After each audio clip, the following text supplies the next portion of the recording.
watch. Follow me.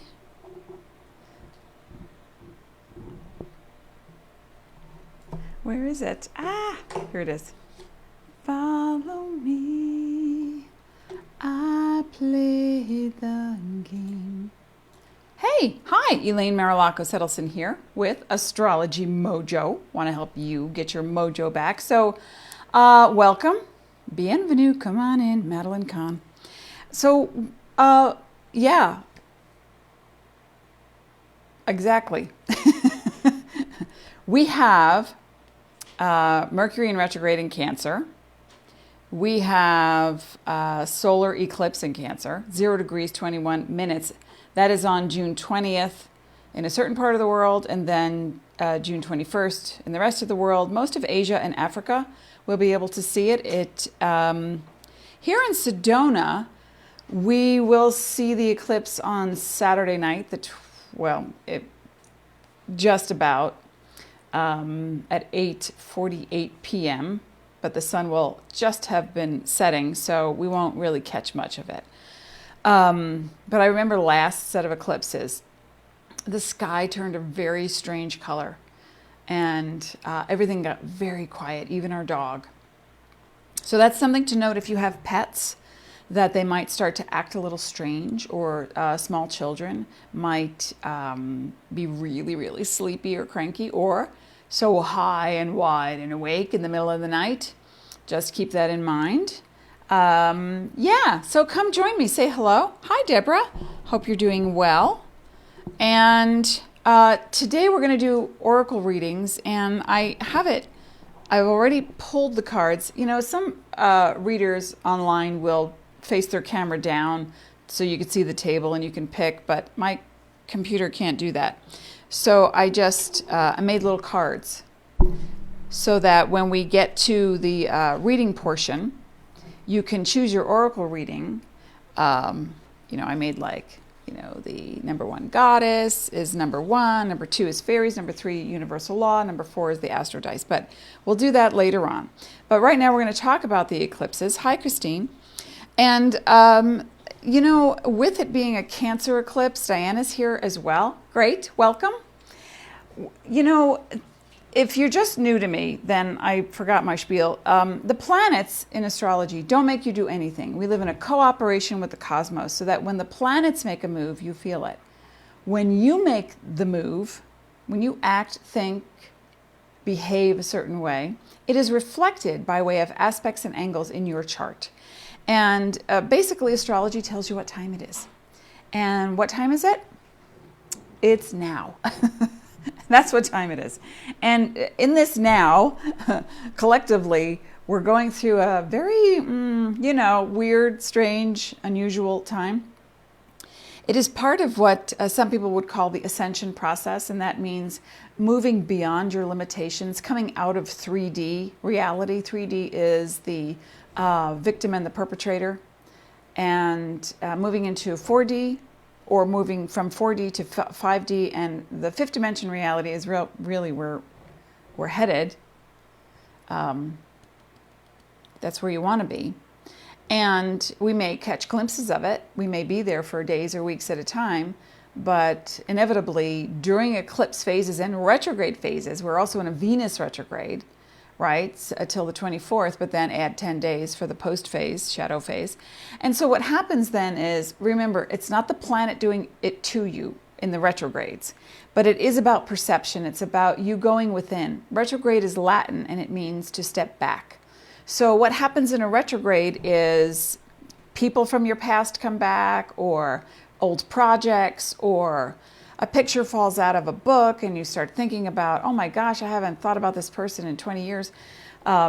Or feelings come back that you thought you had dealt with. So when the past comes back, it's just an opportunity for you to go within and work your magic and literally get over yourself. So a retrograde wants to know, are you done with me yet? That's all. It's not a positive or a negative thing, but we live in a world of melodrama. We want to tap that down a bit, tamp it down, and make it more about breaking up the drama so that we can have what we came here to have, to be, to do. And so I think it's important that when you realize that during the retrograde phases, that the going within part is, oh, I thought I was done. So in a retrograde phase, you need to revisit, review, possibly renegotiate, maybe renew, rewrite. I ran out of fingers. Rewrite your inner story, or release. Okay? Those are the re's. And when you do these things, you make space and you up your vibe. And when you up your vibe, you move from that victim personality, that perpetrator personality, that us versus them behavior and pattern, and into 4D. And 4D is more, the fourth dimension is more about, oh, I thought about something and then it manifested. Wow. I mean, the typical word is awareness, but being present gives you a sense of cohesion, that you are one with everything, everything. And so the harm that you might cause inadvertently, of course, or on purpose, a person, not you, but a person might cause, it comes back because you feel it. You can't not feel it because you're a sentient being. And then from 4D, we start to make more conscious choices. And that's where we are now. That's where people are really starting to redesign their lives and what they want them to look like and how they want to behave in them. With people from the past, saying goodbye, making that decision to, I'm done with that job or that career track. You know, I have to do something else, and this was the perfect opportunity. It closed the door, but it opened the door at the same time. You see what I'm saying? So, my drink is all the way over there.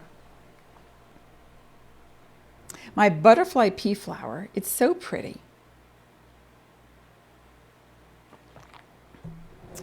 Okay, so, but yet the eclipses, the planets, don't make you do anything. But the sun and the moon are not planets. The moon is a moon, and the sun is a star. And there's an integral connection to what happens when the sun has solar flares, has an eclipse, to what happens to us on Earth. Same with the moon. You know, if the moon is pulling away very slowly from the Earth, so in about, 500, 1,000 years, there will no longer be eclipses. And, we may not be here if you choose to come back. Cool. You let us know what that's going to be like. But the tides would change. If the moon suddenly exploded and left our orbit, we would tumble, and tsunamis would, yikes. Without the sun, we'd freeze, right? So there's something that is very integral to our growth during eclipses. Now, eclipses happen in tandem, typically 2 at a time every 6 months. But we're in luck. Yeah. We have what I call a sandwich. We have 3 eclipses. We had the lunar eclipse in Sagittarius, which is still in play, especially if you are a mutable sign. Mutable being Sagittarius, sun, rising, and moon. Virgo, sun, rising, and moon. Pisces, sun, rising, and moon. Gemini, sun, rising, and moon. But now the solar eclipse in Cancer, 2 weeks later, is in effect and has been for many months for many people if you have cardinal energy. Cardinal, Cancer, sun, rising, and moon. Capricorn, sun, rising, and moon. Who'd I miss? Libra, sun, rising, and moon. Aries, sun, rising, and moon. Okay? And then is the last eclipse of the summer here in North America, and that's in Capricorn. Cardinal, sun, rising, and moon. Cancer, sun, rising, and moon. Aries, sun, rising, and moon. Libra, sun, rising, and moon. I feel like a wobblehead in the car. Hi, Deb. Good morning. Okay, so the eclipses are going to show you something. Now, you may feel out of sorts, kind of achy, sleepy, weirded out, dreams, can't sleep, can't wake up. It's just, I feel nauseous. I'm so thirsty. I'm so tired. I have a head. I don't know. I'm cranky. Or I'm so excited. I can't wait to do something. I don't know what to do. I should plant a garden. I should cook. I don't know. So there's this surge of energy that happens with a lot of people. And for some people, it's just kind of smooth sailing. And it's no big deal. But it's still in effect, and it's still in play. And what happens, too, in your chart, and if you know where your 0 degrees Cancer is 21 minutes in your chart, then you will know exactly which house in your chart and what to expect. Now, remember, the eclipses work in tandem, opposites. So the house that Cancer is falling in, let me see, do I have a chart? Let me just show you a random chart. No, I think, wait a minute. Yeah, there's one. Okay, so let's just see where Cancer is in this chart. Okay, down here, right? So let's say this is your chart and you have Cancer in the 4th house. Real estate, feminine parent, could be mother or same-sex household, could be father or the softer mother. But we look at the opposite of the 4th house is the 10th house. So those two, I can't go sideways because it's backwards. So the 10th, forgive me, I look drunk. The 10th house and the 4th house, they come into play, right? The opposites will always come into play.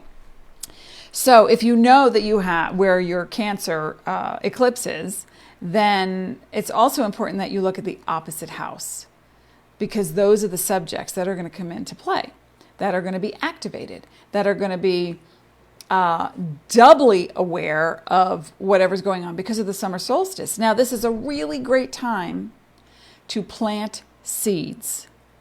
Plant seeds. This is a water eclipse. And the next one we're having on July 4th is an earth eclipse in Capricorn. And so when we plant a seed, and that can be an energetic seed, that can be an actual seed in the ground. Let's say you wanted to grow apple trees. The day of the eclipse, like Saturday and Sunday, is not the ideal time because there's a sensation of, it's like a vision quest. And imagine being in some, weirded out, ecstatic state. And you're having these, it's not the real, it's the in-between world is what I'm trying to say. So it's not the day to plant the seed. It's not the day to say, hey, I have an idea. Let's start a business.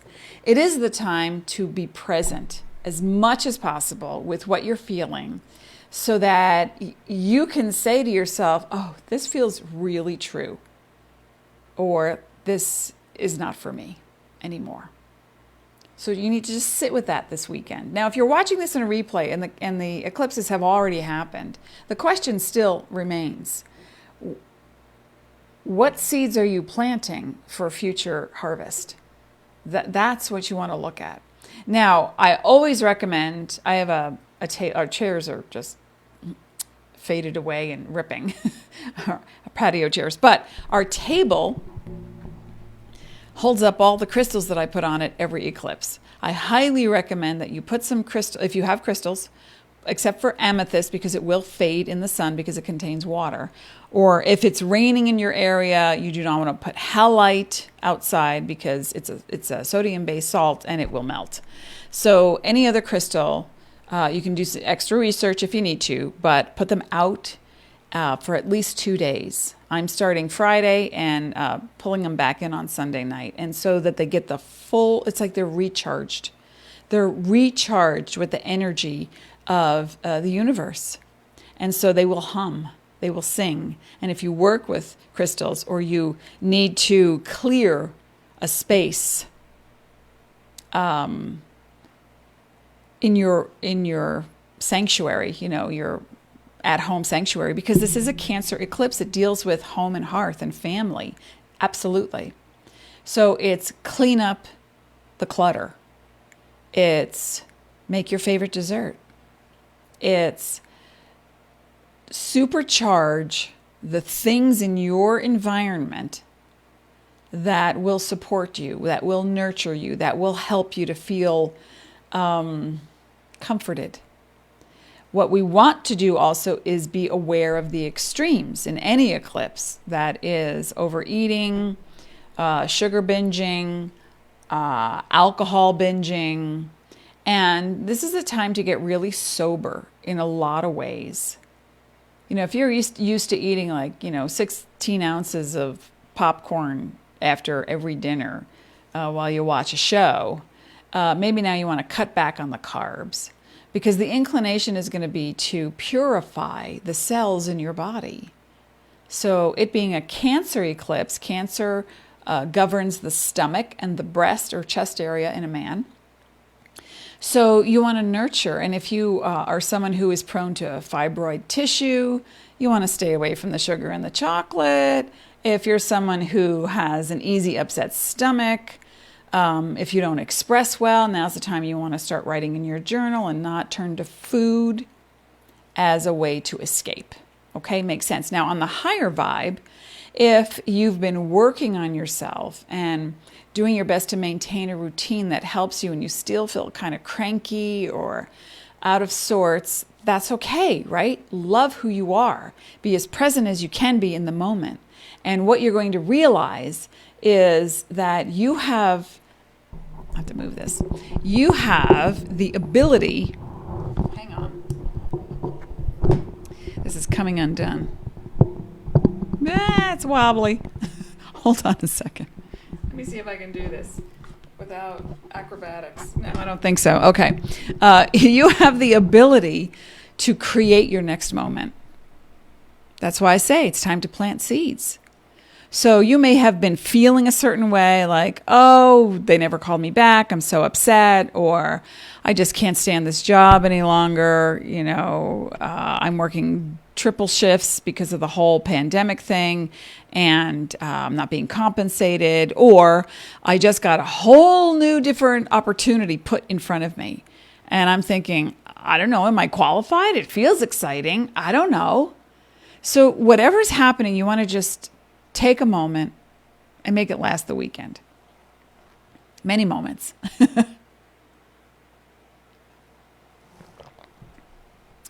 Okay, we are going to do oracle readings, and this is how I'm going to do it so that it can also benefit the people who do work for me. Thank you, Eleanor and Zoltan. Where when I post these videos to YouTube, they need timestamps and markers. So sometimes it makes it easier, and I'm going to implement that today. You get to choose between, in your oracle reading, there are 4 things to choose from. Come say hello to me, by the way, while I organize this. Hey. Rhonda's here. Okay, so I'm just trying to figure out how to do this. So here, I'll do it like this. So you get to choose. So I want you to pick your oracle reading. Number 1 reading will be Collette Reid's Goddess. That's the number 1 reading. Okay? The number 2 reading will be Brian Froud, Jessica Macbeth, Faeries. Number 2 is the Faeries. Number 1 is the Goddess. Number 2 is the Faeries. Number 3, choose your deck. Number 3 is the Universal Law cards. Universal Law of Conscious Creation cards. That's number 3. And then number 4 is going to be the Astro Dice. Astro Dice. There's 3 of them. It's what's happening, it's how it feels, where it takes place. So let me just cover that again. I want you to choose your oracle reading and have it be from the heart. Really take a moment to choose what feels right. Is it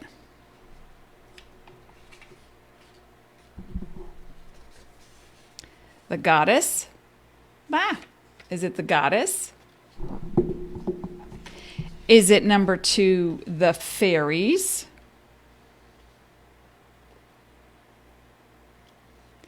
Is it numero 3, universal law of conscious creation? Or is it number 4, Astro Dice? Okay, so go ahead and take a minute to pick that while I try to adjust my microphone. No, that's not going to work. Okay, I tried. Didn't work. Hi, Kate. Kate, I hope you're feeling well. Been sending you loving vibes. Let's all send loving vibes to one another for whatever reason. Vicky, nice to see you here. Okay, so if you're just joining us, we're talking about the solar eclipse in Cancer with the solstice. In combination, it is a time to plant seeds. It is a time to plant seeds. And what you'll find is that when you plant a seed energetically, it's like saying, I am ready for a new career. I am ready to heal my body. I am ready for that next relationship. But things have to get cleared out before you can actually have the thing. So if there's a behavior in you that is stopping you and you're not aware of it, this is where the solar eclipse sheds light. The lunar eclipse casts a glow underneath of that emotional, something's wrong, something's off center. And a lot of times you'll know. If you pay attention, you take the time to know, you'll know. Now, the solar eclipse is like a spotlight, and it shines a light on everything you're manifesting. And so there's no way not to know. So this is a wonderful time. Someone asks, Cindy's sending you positive and loving vibes. Thank you. I'm sending them right back to you. Rhonda says, can you pick more than one? You can. If you feel drawn to more than one card, it could be several issues you're dealing with. So you can to your oracle reading. Okay, so now we are going to begin with number 1, the goddess reading. Collette Barron reads the goddess reading. This is, if you picked number 1, this is your oracle reading. And this is such a gorgeous card. Oh my gosh. Here, let me just move the book. Oopsie, sorry, backwards. The goddess, Yuki Onna. This is your number 1 goddess reading, Yuki Onna. And it represents stillness. It's time to get so quiet. If you picked number 1, it's time to get so quiet. Because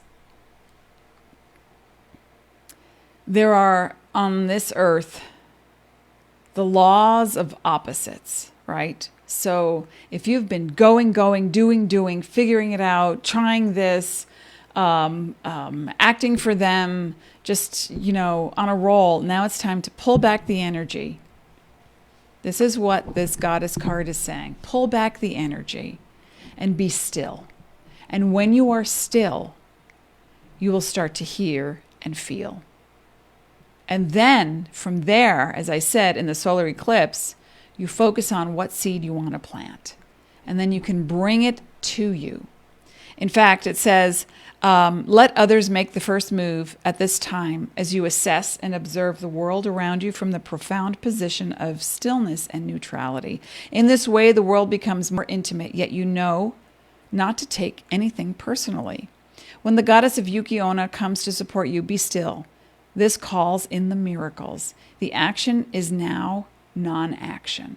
So it's hard for some people that when they are still, that they can discover the information that they really need. And if you note on this card, the number of the card is 52, that equals a 7.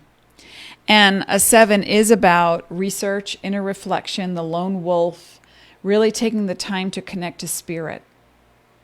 So if you picked number 1 reading of goddess cards, then it is time for you to get quiet, meditate more, and really observe what you're feeling, what sets you off, what makes you happy, what keeps you neutral.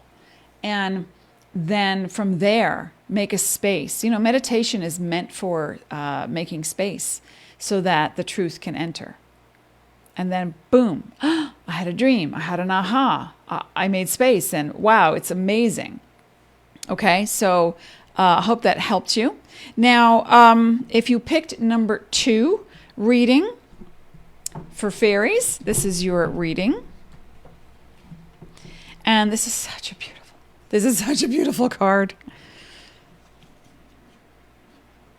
Let me just hold it up. I have so many things on my desk. Okay. This is number 2, fairy reading.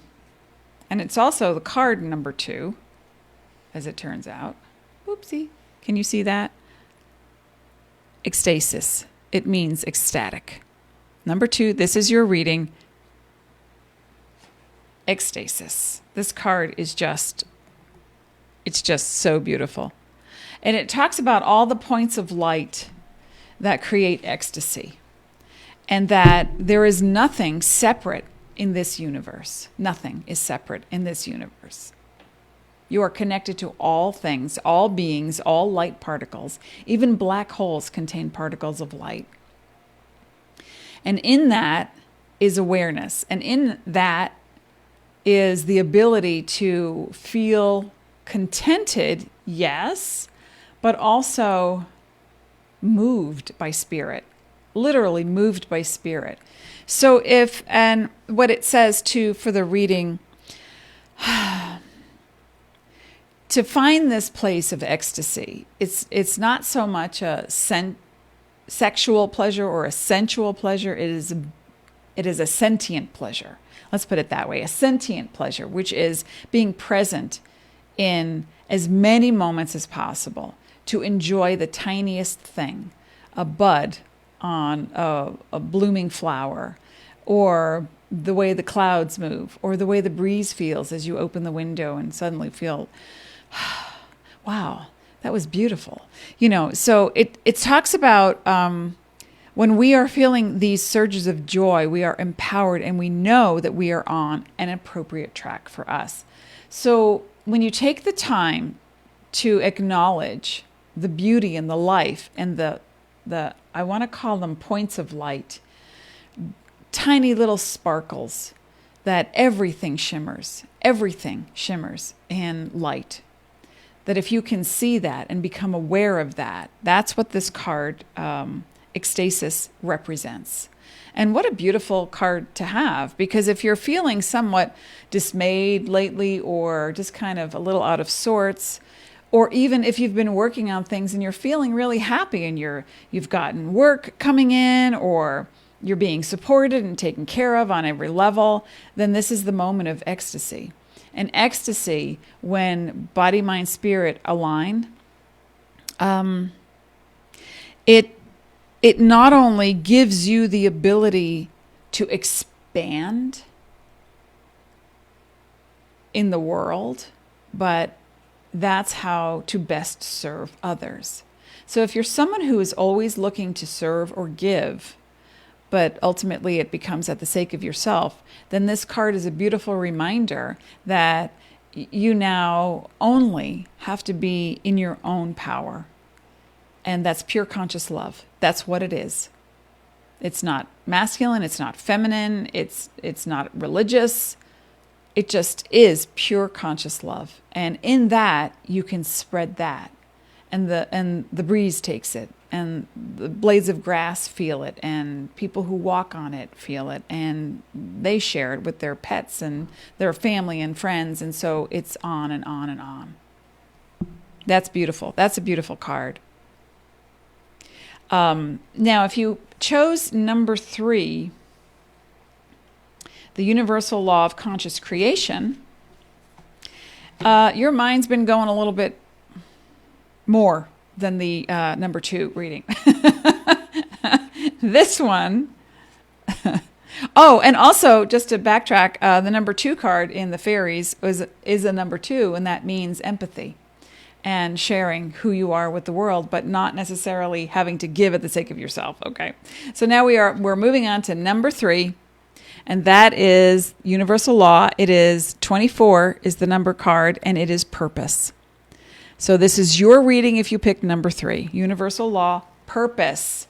What's your purpose? You may be wondering, what do I do now? Well, how am I supposed to, what do I do now? And it can be, I've always wanted to fill in the blank. I've always wanted to do this thing, but I didn't have the time, I didn't have the cash, I didn't have the attention because I'm so busy. Now is when your purpose comes back into play. And it is about creating a kind of a vision board, but with your own personal symbols. So look around and look at this card, okay? It has the center light, but it expands and extends in every direction, but it comes full circle.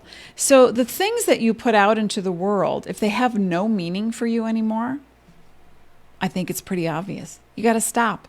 You got to stop the train. You got to get off that train and get on another track.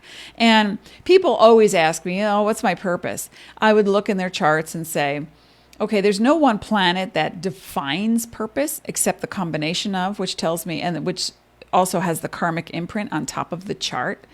And that is, when I see where your Neptune and your Pluto are, I see what you're willing to transform. I see the courage in you so that you can make the dream come true. But it's not always just Neptune and Pluto.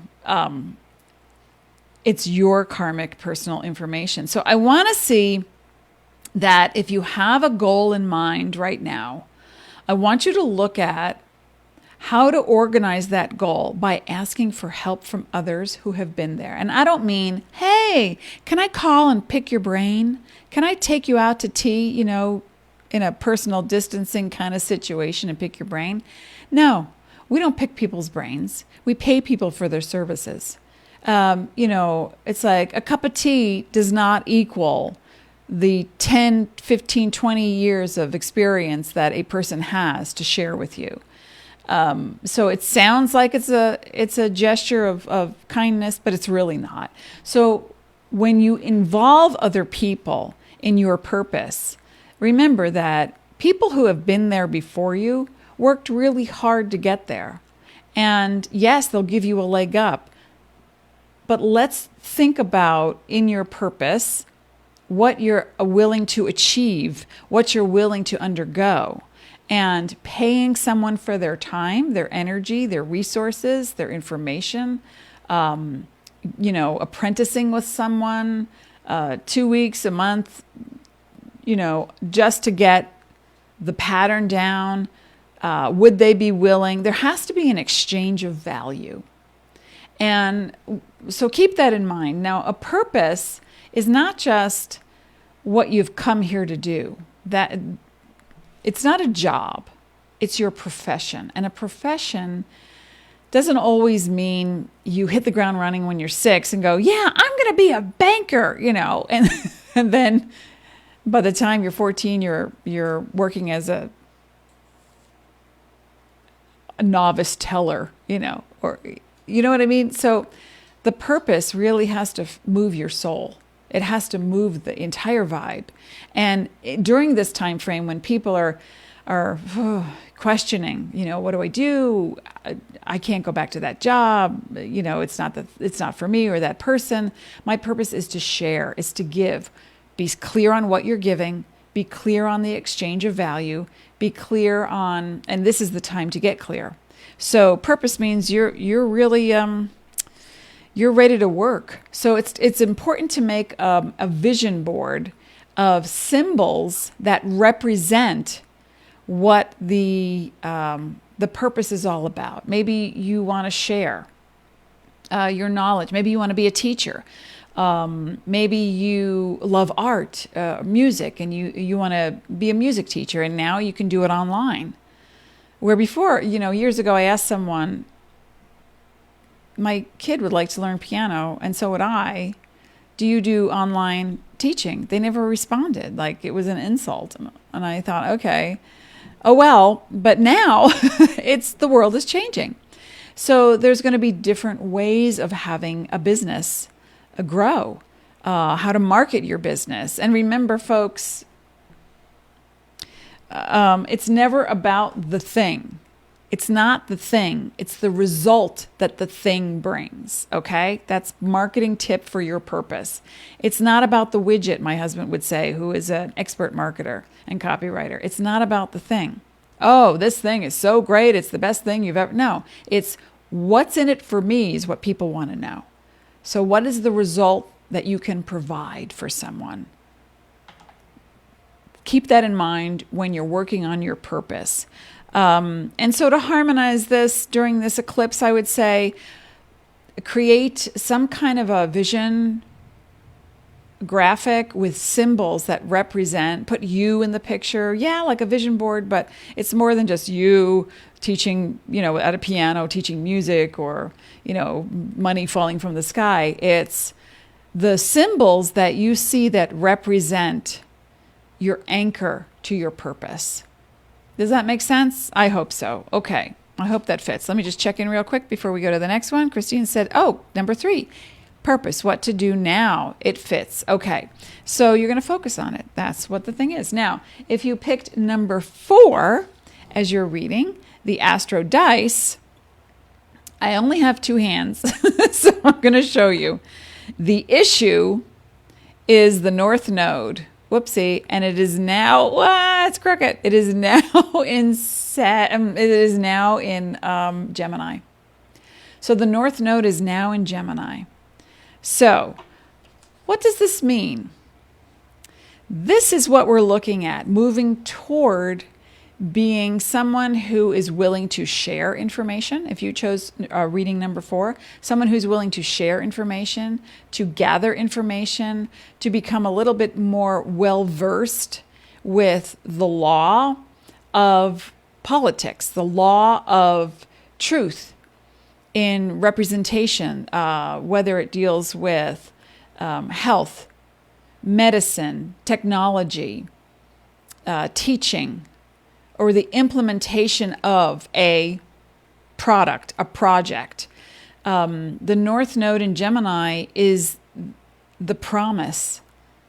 The South Node is the victim that says, I need to end this now, I'm done. And that's in Sagittarius. Now the North Node in general, your North Node in your chart may not be in Gemini. So you want to grab your chart. Dean posted a link and you can see where the North Node is. So to focus on your North Node, it's like your North Star right now. So that's what's happening is we're focusing. I speak a strange language when I get frustrated. Like it doesn't make any sense, but it helps me. We're focused on the North Node. That is the open door of taking a risk, of becoming more educated. And this is how it feels, and it's in the sign of Aquarius, and it feels eclectic. It feels unique. It feels rebellious. So we're focused on something. Maybe we haven't done it before. Maybe we've dreamed about it. Should I really do it? And Aquarius is ruled by Uranus, and that deals with anything eclectic, scientific, astrological, space-related, inventive, really innovative. So it's not just, as I say to all my clients, family and friends, it's not just thinking outside the box, it's realizing there are no boxes. That's the revolution. That's the re-evolution of you if you picked number 4. So the topic is what it is moving toward your ideal open door and being willing to take a risk. And with the Aquarius energy, meaning something dealing with music, something eclectic, something scientific, astrological, something that deals with being the leader, the humanitarian, and having it really supercharge you, not become erratic. That's the downside of this energy. The downside would be aloof, erratic, and an anarchist. We're not looking at that. We're looking at a revolution in thought, innovative idea, and a really great solution for the tribe, for the family, the member. But here's where it takes place. Ta-da, is in the 7th house.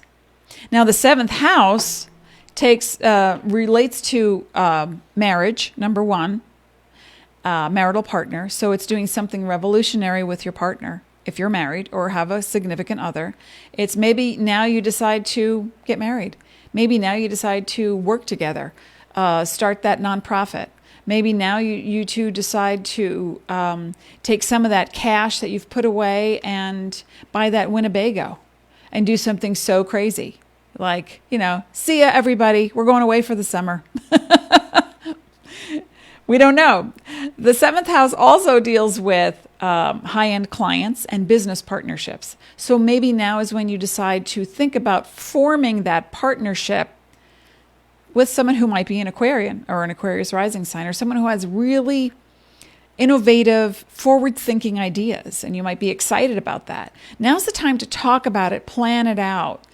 You can always do what's called a split test marketing if you have an idea and you're not sure which audience or which color product you want to use, right? So you send them both out and you see which gets the greater response. But remember, we're in many retrogrades and the eclipses, so it's not always going to be all the information. But what the important thing is that you get clear on how you want to proceed with your innovative idea and or partner, with your unusual or eclectic thoughts of I'm going to hold your hand and we'll jump together. Let's do this together. And because it's Aquarius, it's for the people. It's for the advancement of something for the people. Does that make sense? Okay, I hope so. So Sydney says, how do I pick? What am I picking? Well, you can, if you haven't done it already, you can go back in the replay and you can choose between the number 1 goddess cards, the number 2 fairy cards, the number 3 universal law cards, or the number 4 astro dice. And there it is. So I hope this has helped you. And when you pick, it's not just, oh, I like that color. I want you to sit with the feeling of, I want to pick number 1 because it's so pretty and it's, I love Collette and Reid, or I like the number 1, but my heart is saying, no, it's number 3. So I want you to sit with that before you choose. If you haven't, if you're listening to this in a replay, you can always go back at a different day and pick a different number, because maybe on that day something else will resonate with you. So just be really aware of what you're doing with your time and your energy, and to everything in moderation this week. Today is Thursday, June 18th, I think.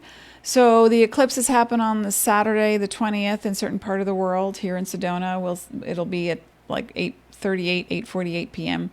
on the 20th. But on the 21st, it's in the rest of the world, Africa and Asia primarily. And it's an annular, so not annual, but annular. So we'll see the ring. Some people will. And during this time, remember, the extremes are not your friend. No. So if you have difficulty sleeping, I'll tell you what works for me. Check with your doctor. I do not prescribe. I do not diagnose. Check with your doctor. But what works for me is melatonin will help me at night, or ashwagandha. It reduces the cortisol levels in the body. I will put that in some water. It tastes like gack to me, but you can mix it with tea or whatever you like, a teaspoon. Or crocus sativus, you can get it on Amazon. It's also the Latin term for saffron flower drops, and they're mixed with glycerin. And I take 3 or 4 drops sometimes, and it just takes the edge off of the anxiety or the I can't place my finger on it kind of feeling. So these are and plus chamomile tea or kava stress relief tea. But check, with your healthcare people and know what's good for you, vibe it out, research it for yourself. And remember, we're planting seeds. I'm planting seeds. I'm so excited to finish my class, my Astro Masterclass. I'm almost done. And so this is the week that I have all intentions of course, if the computer is cooperating, yay. Suddenly we have a windstorm and, we get knocked out. Oh, well, then I've got books to read. I've got games I could play with my husband. It's like you want to not be thwarted during this time frame when you're like, I had a mission and now I can't. So we've got to relax. Remember, the retrogrades are showing you your perceptions and your beliefs and your behaviors. So review, renegotiate, rewrite your inner story,